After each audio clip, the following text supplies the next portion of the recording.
highlifeng.com. Master.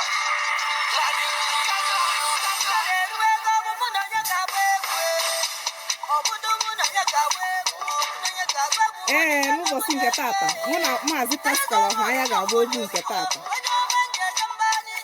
Ndị Igbo ekenekwa m unu.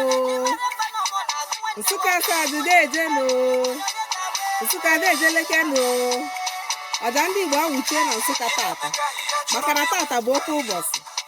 Tata ka a na-eme ncheta ọmụmụ nnukwu Maazi bụ Paschal Ohanya. Maazi Paschal, ezigbote oyi gị nwoke bụ Maazi Chidera Amanoh sịka ọja ndị Igbo gwa mba ụwa na tata ka ị na-agba arọ ọfọ. Ọfọ m na-agọ n'isi gị bụ na dịka ọ masịrị Chukwu okike abịama ịgbakwunyere gị arọ ọfọ tata, asị m ka o buru ngọzi ya n'ụkpa wee chọọ gị mma. Ọpụpụ na mbata gị ga-abụ ije awele ise. Ọja ndị Igbo kenere gị. Ahụ dị mkpa ahụ ogologo imi ya. Ọja ndị Igbo kenere gị o.